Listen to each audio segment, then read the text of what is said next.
안녕하세요. 세상의 모든 집사님들. 혹시 여러분의 고양이가 캣타워 꼭대기에서 멋지게 다이빙을 하거나 말도 안 되는 좁은 틈으로 쏙 빠져나가는 모습을 보신 적 있나요? 그럴 때마다 방금 우리 애 혹시 액체 아니었어? 쟤는 진짜 목숨이 여러 갠가? 하는 생각 한 번쯤 해보셨죠? 마치 삶이라는 게임에 치트키라도 입력한 듯 위기 상황을 휙휙 빠져나가는 우리 털뭉치들. 정말 고양이에게는 비밀스러운 9개의 목숨이 있는 걸까요? 아니면 우리가 모르는 엄청난 초능력이라도 숨기고 있는 걸까요? 오늘 그 미스터리의 베일을 벗겨보겠습니다. 고대 신화부터 현대 과학까지 넘나들며 고양이의 놀라운 생존 능력의 비밀을 낱낱이 파헤쳐 드릴게요.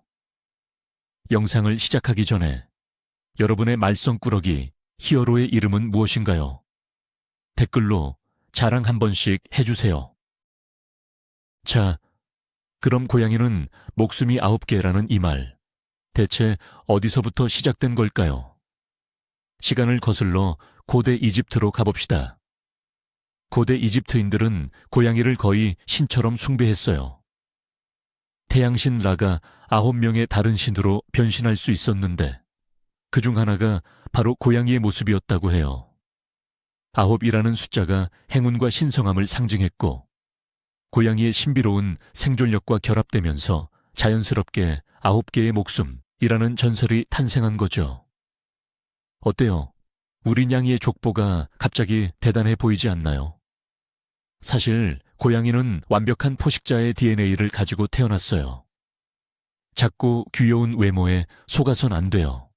그 속에는 야생의 사자, 호랑이와 같은 날렵함과 생존 본능이 그대로 잠들어 있답니다.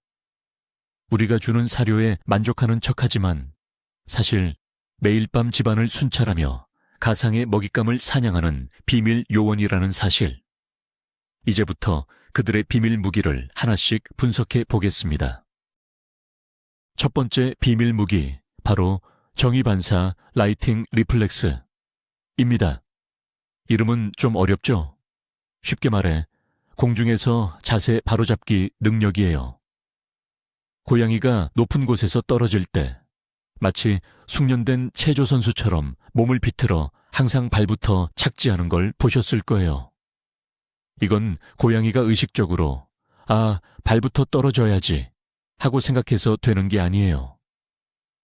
뇌에 있는 전정기관이 수평을 감지하고 뇌가 순식간에 몸의 위치를 계산해서 척추를 중심으로 상체와 하체를 반대 방향으로 회전시키는 거죠.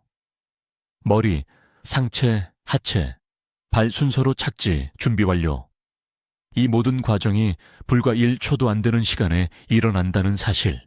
그래서 최소 90cm 정도의 높이만 확보되면 이 슈퍼파워를 발동시킬 수 있답니다.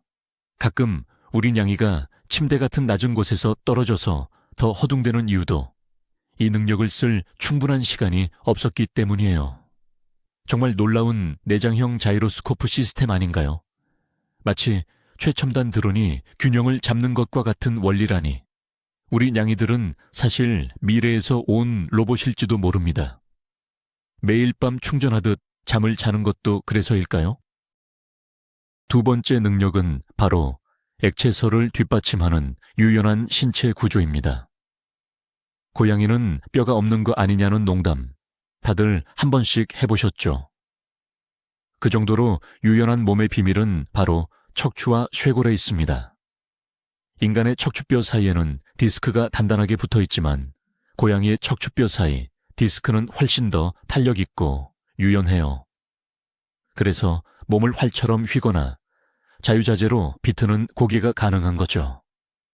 그리고 결정적으로 고양이의 쇄골은 다른 뼈와 연결되어 있지 않고 근육에 둘러싸여 떠 있는 형태랍니다. 부유 쇄골이라고도 부르죠. 이 덕분에 어깨뼈를 극단적으로 좁힐 수 있고 자기 머리만 통과할 수 있다면 어떤 좁은 틈이든 몸 전체가 빠져나갈 수 있는 거예요. 상자만 보면 환장하는 이유도 좁은 곳에 몸을 웅크리는 걸 좋아하는 이유도 바로 이런 신체 구조 덕분에 안정감을 느끼기 때문입니다. 그러니 앞으로 고양이가 말도 안 되는 곳에 들어가 있더라도 너무 놀라지 마세요. 그들은 뼈가 없는 게 아니라 그냥 우리와는 다른 차원의 물리법칙을 따르는 것뿐이니까요. 어쩌면 그 상자는 다른 차원으로 가는 포털일지도 모르죠. 세 번째, 이건 좀 역설적인 이야기인데요. 바로 고층 빌딩 증후군 하이라이즈 신드롬입니다. 상식적으로 생각하면 높은 곳에서 떨어질수록 더 위험해야 하잖아요.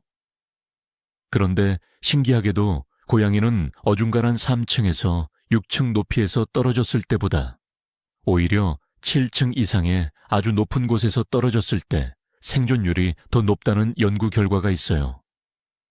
정말 미스터리하죠. 과학자들은 이를 종단 속도와 관련이 있다고 설명합니다. 물체가 떨어질 때 공기 저항 때문에 어느 시점부터는 더 이상 속도가 빨라지지 않는 지점이 오는데 이걸 종단 속도라고 해요. 고양이는 7층 정도 높이에서 떨어지면 이 종단 속도에 도달하게 되는데 이때부터는 더 이상 가속의 공포를 느끼지 않고 오히려 몸의 긴장을 풀고 팔다리를 쫙 펴서 낙하산처럼 몸의 면적을 넓힌다고 합니다. 이렇게 하면 공기 저항이 커져서 충격이 분산되고 유연한 몸으로 충격을 흡수하며 생존 확률을 높이는 거죠. 물론 이건 어디까지나 과학적인 가설이고 절대 고양이가 높은 곳에서 떨어져도 괜찮다는 뜻이 아니니 오해하시면 안 돼요. 박묘창은 필수입니다, 집사님들. 네 번째 슈퍼파워, 바로 최첨단 레이더 귀입니다. 고양이의 귀를 자세히 보신 적 있나요? 뾰족하게 솟아서 좌우로 휙휙 돌아가는 모습이 마치 인공위성 안테나 같지 않나요? 실제로 고양이의 귀는 각각 독립적으로 180도 회전할 수 있는 32개의 근육으로 이루어져 있습니다. 덕분에 몸은 가만히 둔 채 소리가 나는 방향으로 귀만 돌려서 정확한 위치를 파악할 수 있죠.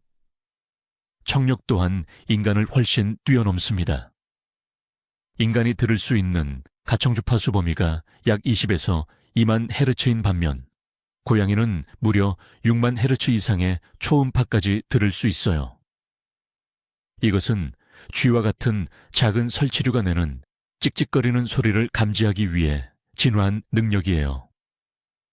그래서 우리가 보기엔 아무것도 없는데 허공을 향해 귀를 쫑긋거리거나 갑자기 자세를 낮춘다면 그건 귀신을 본 게 아니라 우리 귀에는 들리지 않는 미세한 소리를 포착한 거랍니다. 예를 들어 벽 너머의 벌레 소리나 멀리서 다가오는 택배 아저씨의 발소리 같은 것들이죠. 그러니 고양이가 허공을 보고 놀란다면 무서워하지 말고 간식이 왔나 보다 하고 현관으로 나가보세요. 다섯 번째 능력은 어둠 속에서도 빛나는 특수 야간 투시경 눈입니다. 한밤중에 불 꺼진 거실을 지나가다가 어둠 속에서 번쩍이는 두 개의 눈동자와 마주치고 심장이 쿵 내려앉은 경험 다들 있으시죠? 고양이 눈이 어둠 속에서 빛나는 이유는 망막 뒤에 타페텀 루시덤 이라는 특수한 반사판 구조가 있기 때문이에요. 이 반사판은 아주 적은 양의 빛이라도 다시 한번 반사시켜 망막으로 되돌려보내 빛을 증폭시키는 역할을 합니다. 덕분에 고양이는 인간이 사물을 구분하는데 필요한 빛의 6분의 1만 있어도 충분히 세상을 볼 수 있어요.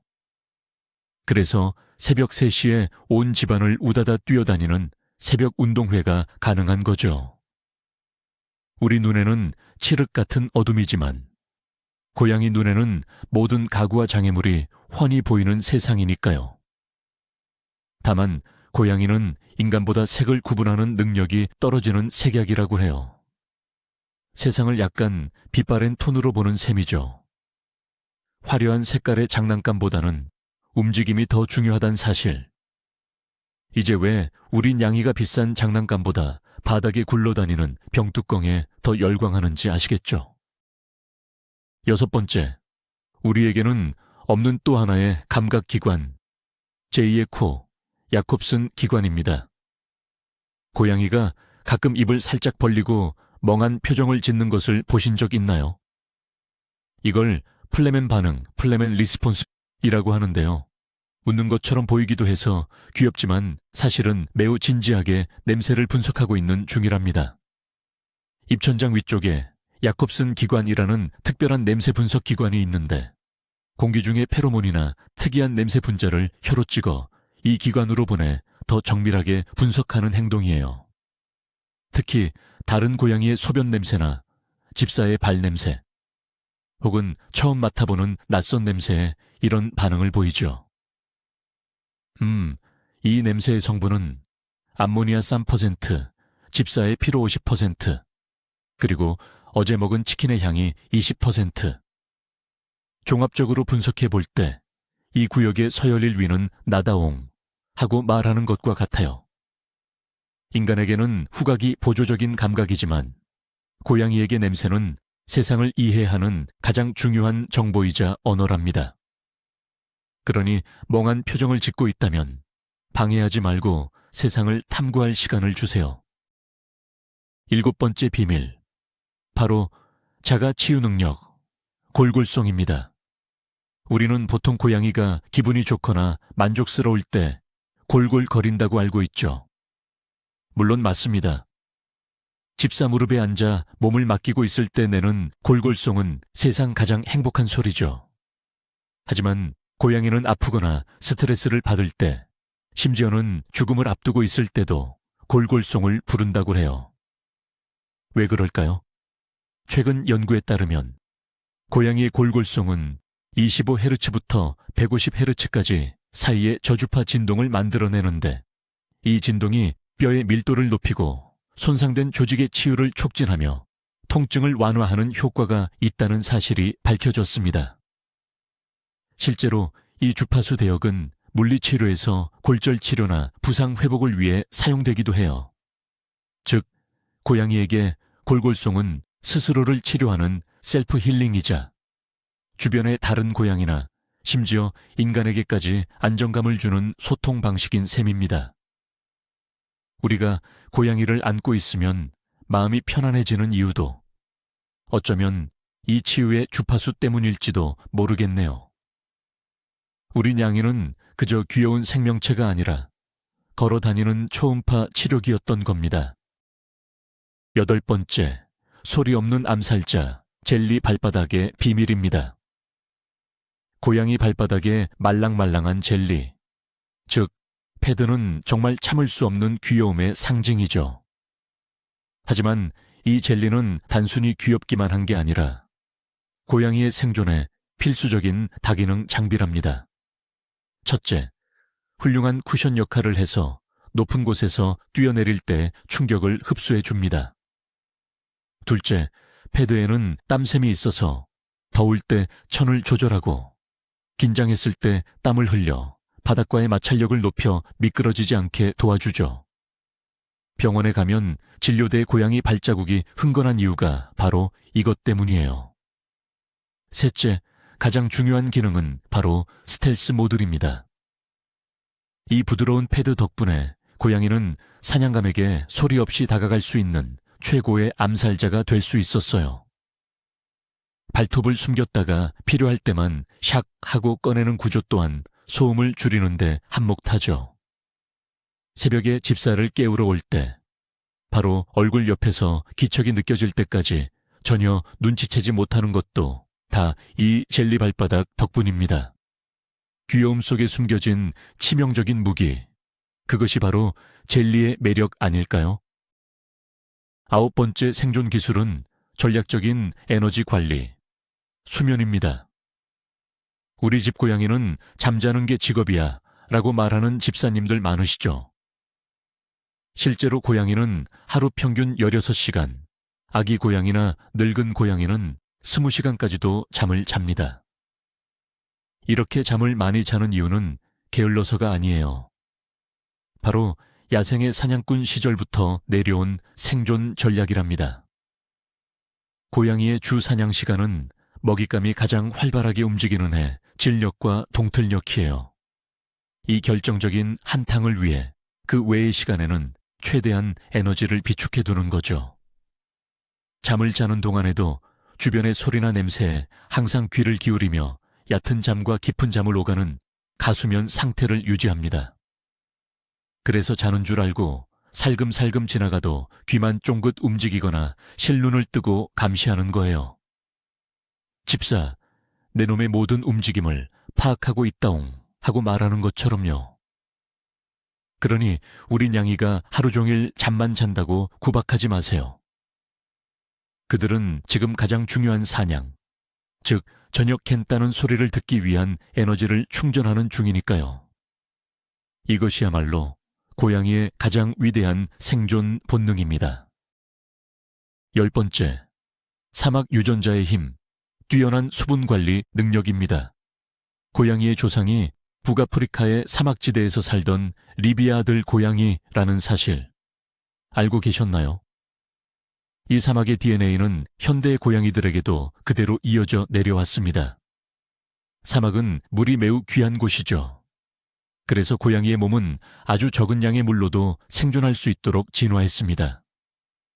신장이 소변을 고도로 농축시켜서 수분 손실을 최소화하고 갈증을 잘 느끼지 않는 편이에요. 그래서 고양이가 물을 잘 마시지 않는다고 너무 걱정할 필요는 없지만 이게 현대의 집고양이들에게는 신장 질환의 원인이 되기도 합니다. 야생에서는 사냥한 동물의 혈액이나 살코기를 통해 수분을 섭취했지만 건사료를 주로 먹는 집고양이들은 수분 섭취가 부족해지기 쉽거든요.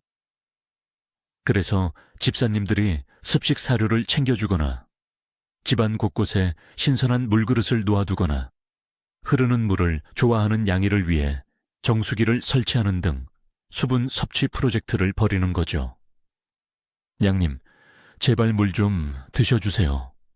하고 애원하는 집사의 마음, 이것도 다 사막 유전자 때문이었네요. 11번째 능력, 위장과 은신의 대가입니다. 고양이는 숨바꼭질의 달인이에요. 분명 집 안에 있는데 아무리 찾아도 보이지 않을 때가 있죠. 옷장 속, 이불 속, 소파 밑, 심지어는 비어있는 택배 상자 속까지. 고양이가 이렇게 좁고 어두운 곳에 숨는 것을 좋아하는 이유는 포식자로부터 몸을 숨기고 안정감을 느끼려는 본능 때문입니다. 야생에서 고양이는 사냥꾼인 동시에 더 큰 동물에게는 먹잇감이 될 수도 있는 중간 포식자였어요. 그래서 자신의 몸에 딱 맞는 안전한 은신처를 확보하는 것이 생존에 매우 중요했죠. 또한 매복형 사냥꾼으로서 몸을 숨기고 있다가 먹잇감이 다가왔을 때 기습하는 사냥 방식에도 이런 은신술이 필수적이었고요. 이 본능은 안전한 집 안에서도 여전히 남아있어서 낯선 사람이 오거나 청소기 소리가 나거나 병원에 가야 할 시간이 되면 귀신같이 사라져버립니다. 나 찾아봐라 하고 놀리는 것 같지만 사실은 여기가 제일 안전해 라고 느끼고 있는 거예요. 혹시 고양이가 보이지 않는다면 가장 찾기 힘든 구석의 상자부터 열어보세요. 12번째, 그루밍은 단순한 멋내기가 아니다입니다. 고양이가 하루에 많은 시간을 혓바닥으로 털을 핥는 그루밍에 쓴다는 건 다들 아실 거예요. 단순히 몸을 깨끗하게 유지하기 위한 행동처럼 보이지만 사실 그루밍에는 여러 가지 중요한 생존 기능이 숨어 있습니다. 첫째, 털에 묻은 침이 증발하면서 천을 낮춰주는 냉각 효과가 있어요. 땀샘이 거의 없는 고양이에게는 아주 중요한 천 조절 방법이죠. 둘째, 자신의 냄새를 지워 포식자나 먹잇감에게 들키지 않도록 도와줍니다.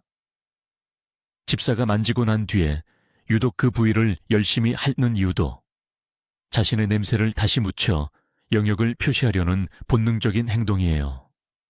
집사 냄새 지운다옹 하는 거죠. 셋째, 혀의 돌기를 이용해 죽은 털을 제거하고 피부병을 예방하며 혈액순환을 촉진하는 마사지 효과도 있습니다. 이처럼 그루밍은 청결, 천 조절, 위장, 건강관리까지 책임지는 고양이의 필수 생존 키트인 셈입니다. 정말 한시도 허투루 보내는 시간이 없는 완벽한 생명체 아닌가요? 13번째 비밀 무기는 바로 수염 최첨단 내비게이션 시스템입니다. 고양이의 수염은 그냥 길고 뻣뻣한 털이 아니에요. 뿌리 깊숙이 신경과 혈관이 연결되어 있는 매우 민감한 감각 기관입니다. 공기의 미세한 흐름 변화를 감지해서 눈에 보이지 않는 장애물을 피하거나 먹잇감의 움직임을 파악할 수 있는 고성능 레이더 역할을 하죠. 그래서 어두운 곳에서도 벽에 부딪히지 않고 잘 다니는 거예요. 또한 수염의 길이는 보통 고양이 몸의 가장 넓은 부분과 거의 일치합니다. 그래서 좁은 틈에 들어가기 전에 수염으로 입구를 재보고 자신의 몸이 통과할 수 있는지 없는지를 판단하죠. 만약 수염이 닿지 않으면 통과 가능, 신호로 여기는 거예요. 절대 고양이 수염을 자르거나 잡아당기면 안 되는 이유가 바로 이것 때문입니다. 수염을 잃은 고양이는 공간 감각을 상실하고 불안해하며 심한 스트레스를 받게 돼요. 마치 우리가 눈을 가리고 낯선 곳을 걷는 것과 마찬가지랍니다. 그들의 생존에 필수적인 첨단 장비, 소중히 다뤄주세요. 14번째, 우다다, 사냥 본능의 발현입니다. 조용하던 고양이가 갑자기 새벽이나 밤에 미친 듯이 온 집안을 뛰어다니는 우다다. 고양이 광란이라고도 불리는 이 행동 때문에 잠 못 이루는 집사님들 많으시죠. 우리 애가 미쳤나 싶지만 이건 지극히 정상적이고 건강하다는 신호입니다. 고양이는 본능적으로 사냥꾼이기 때문에 몸속에 넘치는 사냥 에너지를 방출해야 해요. 하지만 집고양이들은 사냥할 필요가 없으니 이 에너지가 몸 안에 계속 쌓이게 되죠. 그러다가 에너지가 임계점을 넘으면 가상의 사냥감을 쫓는 형태로 폭발적으로 분출되는 것이 바로 우다다입니다. 특히 고양이의 사냥 본능이 가장 활발해지는 해 진력과 새벽에 이런 행동이 자주 나타나요. 이 행동은 고양이의 스트레스를 해소하고 근육을 단련하며 사냥 기술을 유지하는 중요한 생존 훈련인 셈입니다. 그러니 우다다를 한다고 너무 혼내지 마시고 낮 동안에 장난감으로 신나게 놀아줘서 에너지를 미리 소비시켜 주세요. 그러면 평화로운 밤을 맞이할 수 있을지도 모릅니다. 물론 장담은 못해요. 15번째, 꼬리로 말해요. 고양이의 시그널입니다. 고양이의 꼬리는 균형을 잡는 중요한 역할도 하지만 감정을 표현하는 매우 섬세한 언어이기도 합니다. 꼬리의 움직임을 잘 관찰하면 고양이의 기분과 다음 행동을 예측할 수 있어요. 꼬리를 수직으로 꼭결시 세우고 다가온다면 그건 집사, 반가워, 기분 최고야 라는 뜻의 애정 표현입니다. 꼬리 끝을 살짝 구부리고 있다면 더욱 강한 친밀감의 표시죠. 반면 꼬리를 바닥에 대고 빠르고 세차게 탁탁 내리친다면 나 지금 좀 심기 불편하니까 건드리지 마라는 경고 신호입니다. 여기서 더 나아가 털을 바짝 세우고 꼬리를 부풀린다면 극도의 공포나 공격성을 나타내는 것이니 즉시 자리를 피하는 게 상책이에요. 이처럼 꼬리는 고양이의 마음을 읽을 수 있는 중요한 단서입니다. 이 신호를 잘 이해하는 것만으로도 고양이와의 유대감을 높이고 원치 않는 냥냥 펀치를 피할 수 있답니다. 우리 냥이의 꼬리가 지금 무엇을 말하고 있는지 한번 유심히 살펴보세요. 아마 당신에게 사랑을 속삭이고 있을지도 몰라요. 16번째, 강력한 면역체계와 회복력입니다. 물론 모든 고양이가 건강한 것은 아니지만 일반적으로 고양이는 바이러스나 세균 감염에 대한 저항력이 꽤 강한 편입니다. 야생에서 작은 상처는 예사였고 다른 동물과의 접촉이나 오염된 먹이 섭취 등으로 항상 감염의 위험에 노출되어 있었기 때문에 이에 맞서 싸울 수 있는 강력한 면역 체계를 갖추도록 진화했죠. 특히 고양이의 치매는 라이소자임과 같은 항균 물질이 포함되어 있어서 상처 부위를 핥는 행동, 그루밍이 어느 정도 소독 효과를 가져다 주기도 합니다. 그래서 가벼운 상처는 스스로 핥아서 치료하고 금방 회복하는 놀라운 모습을 보여주기도 해요. 하지만 이것은 어디까지나 야생의 이야기. 현대의 집고양이들은 예방접종을 통해 치명적인 질병을 막아줘야 하고, 상처가 났을 때는 2차 감염의 위험이 있으니 반드시 병원에서 소독과 치료를 받아야 합니다. 우리 애는 원래 튼튼해라는 생각으로 방심은 금물. 그들의 타고난 생존력에 집사의 세심한 관리가 더해질 때 비로소 진정한 9개의 목숨이 완성되는 것이 아닐까요? 17번째, 전략적인 식습관, 소식과 단식기입니다. 고양이는 기본적으로 여러 번에 걸쳐 소량의 식사를 하는 습성을 가지고 있습니다. 야생에서 쥐와 같은 작은 동물을 사냥했을 때를 생각해보면 쉬워요. 한 번에 큰 먹잇감을 잡는 것이 아니기 때문에 사냥에 성공할 때마다 조금씩 자주 먹는 방식에 익숙해져 있죠. 그래서 자율 배식을 할 때도 한 번에 다 먹지 않고 조금 먹고 놀다가 다시 와서 먹는 행동을 보이는 겁니다. 또한 고양이는 몸이 아프거나 스트레스를 받으면 본능적으로 음식을 거부하고 단식을 하기도 합니다. 이것은 소화에 쓰일 에너지를 아껴서 몸을 회복하는 데 집중하려는 생존 본능이에요. 마치 우리가 아플 때 입맛이 없어지는 것과 비슷하죠.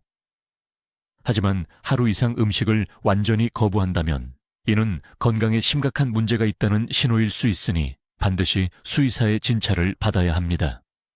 특히 고양이는 3일 이상 굶게 되면 지방간이라는 치명적인 질병에 걸릴 위험이 매우 높아요. 그들의 생존 본능을 존중하되 이상 신호는 빠르게 알아채는 것이 집사의 중요한 역할입니다. 18번째, 신화의 이면, 그들은 불사신이 아니다입니다. 지금까지 고양이의 정말 놀라운 생존 능력들에 대해 알아봤는데요. 여기서 가장 중요한 사실을 짚고 넘어가야 합니다. 바로 고양이는 9개의 목숨을 가지고 있지 않다는 명백한 진실입니다. 그들은 불사신이 아니며 우리와 똑같이 아픔을 느끼고 위험에 처할 수 있는 소중한 생명체예요.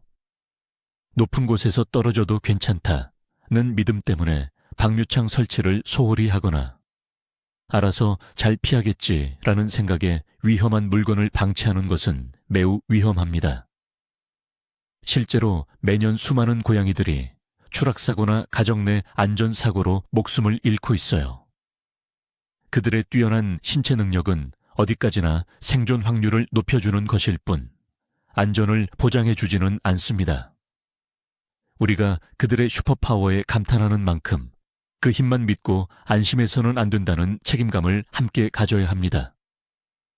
신화는 신화일 뿐 현실의 우리 냥이에겐 오직 하나의 소중한 목숨뿐이라는 사실을 잊지 말아주세요.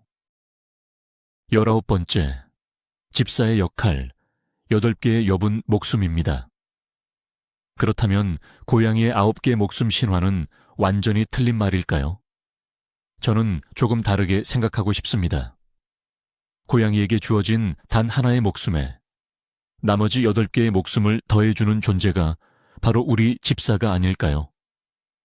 우리는 고양이에게 안전한 집과 영양가 있는 식사를 제공합니다. 정기적인 예방접종과 건강검진으로 치명적인 질병을 막아주죠. 위험한 환경으로부터 그들을 보호하고 아플 때는 밤새 곁을 지키며 간호합니다. 사랑과 교감을 통해 정신적인 안정감을 주고 외로움으로부터 지켜줍니다. 이 모든 것이 고양이의 수명을 연장하고 삶의 질을 높여주는 여분의 목숨과도 같습니다. 과거 길 위에서의 평균 수명이 3년에서 5년에 불과했던 고양이들이 이제는 집 안에서 15년, 20년 이상 건강하게 살아가는 시대가 되었잖아요. 이것이야말로 우리 집사들이 사랑으로 만들어낸 현대판 9개 목숨의 기적이 아닐까요? 여러분은 이미 최고의 수호천사인 셈입니다. 마지막 20번째, 진정한 슈퍼파워, 사랑입니다. 고양이의 유연한 몸, 뛰어난 반사신경, 놀라운 치유력. 이 모든 물리적인 능력을 뛰어넘는 가장 강력한 생존 비결은 무엇일까요? 저는 바로 사랑받는 능력이라고 생각합니다. 고양이는 수천 년에 걸쳐 인간의 마음을 사로잡는 법을 터득했습니다. 동그란 눈과 작은 몸, 부드러운 털, 애교 섞인 울음소리와 몸짓으로 우리의 보호 본능을 자극하죠. 무심한 척하면서도 슬며시 다가와 몸을 비비고 골골송을 들려주며 우리의 마음을 녹입니다. 이 치명적인 매력 덕분에 우리는 기꺼이 그들의 집사가 되어 먹이고 재우고 놀아주며 모든 위험으로부터 지켜주게 됩니다. 결국 고양이가 가진 수많은 생존 기술의 정점에는 인간과 깊은 유대감을 형성하고 공생하는 사회적 생존 전략이 있는 셈입니다. 그들이 우리에게 주는 무한한 사랑과 행복이 결국 그들 자신을 지키는 가장 강력한 방패가 되어주는 거죠. 정말 똑똑하고 경이로운 존재 아닌가요? 우리가 고양이를 구원한 것이 아니라 어쩌면 고양이가 우리를 선택한 것일지도 모릅니다. 자, 이렇게 해서 고양이의 9개 목숨 뒤에 숨겨진 비밀들을 모두 파헤쳐 봤습니다. 결국 고양이에겐 신비로운 9개의 목숨이 있는 게 아니라 수만 년에 걸쳐 완성된 놀라운 생존 기술 패키지가 있었던 거네요. 액체 같은 유연함부터 자가 치유 능력, 그리고 집사의 마음을 조종하는 능력까지. 이제 여러분의 고양이가 그냥 잠만 자는 털뭉치가 아니라 온갖 첨단 기술을 탑재한 생존 전문가로 보이시지 않나요? 까칠하고 도도한 모습 뒤에 이런 엄청난 비밀들을 숨기고 있었다니 정말 알면 알수록 신비로운 동물인 것 같습니다. 그리고 그 모든 능력 위에는 우리를 집사로 만들어버린 사랑이라는 궁극의 기술이 있었네요. 까탈 부리고 사고치고 새벽에 깨워도 우리가 이 털뭉치들을 사랑할 수밖에 없는 이유를 이제야 알 것 같습니다. 오늘 영상이 재미있고 유익하셨다면 좋아요와 구독, 그리고 다른 집사 친구에게 공유하는 거 잊지 마세요. 마지막으로 질문 하나 드릴게요. 여러분의 고양이가 보여준 가장 이건 진짜 초능력이다 싶었던 순간은 언제였나요? 댓글로 마음껏 자랑해 주세요.